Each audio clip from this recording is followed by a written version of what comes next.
Okay, guys, this is going to be my review of the movie Spy Game. Uh, I liked it. I think it was interesting, kind of seeing you see the kind of main story and the main plot at hand, while still having flashbacks to our two main characters learning to be spies and going through Beirut,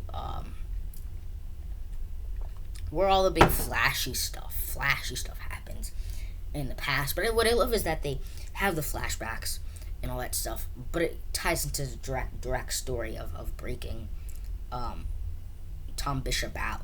Or it's like you see what happens without any context in the beginning. Then you have our agent kind of solving the crime, but you don't understand what's the motivation, what's their connection. So I love that the satisfaction quality of the flashbacks, of kind of answering a lot of the questions. Now, with that said, I think I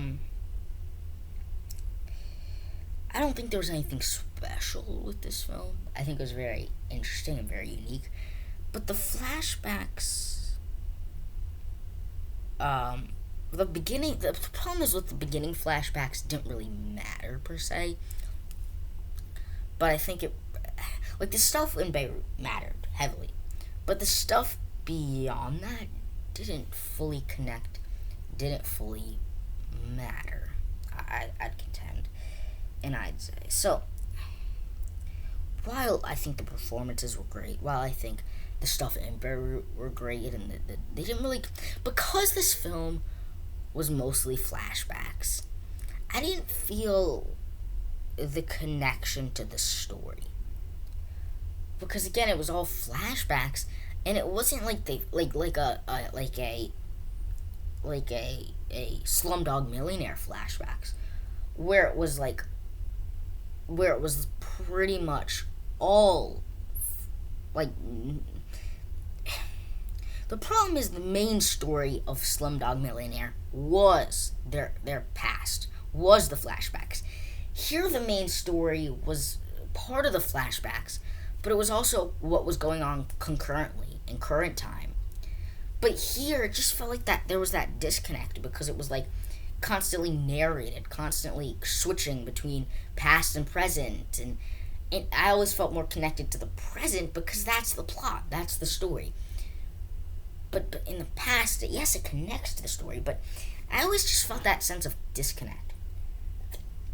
So like the relationship between the Doctor and Tom Bishop, I felt like I never really felt that because it was just flashbacks, but it wasn't done in a way like a Slumdog Millionaire where the whole concept is that uh, it's it the idea of and why I'm making this comparison to Slumdog Millionaire is because if I just came out and said because it was flashbacks there were disconnect, that's the same thing in Slumdog Millionaire. It was flashbacks, but that's all it was.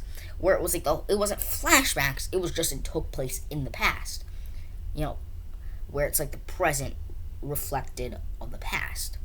Here it was like plus there wasn't that direct connection. I just think there was that disconnect that was there, and I think that definitely felt that's really why I couldn't fully get behind this film because there was that disconnect. But with that being said, I do enjoy the story of this film. I do enjoy the performances. I do enjoy, that their chemistry of the main agent and Tom Bishop. So, I mean, I don't have much to say upon this film. I enjoyed it, but not terribly enjoyed it. But I enjoyed it. But I did. Don't get me wrong. I did enjoy it. Stay tuned for what it does. Coming at you.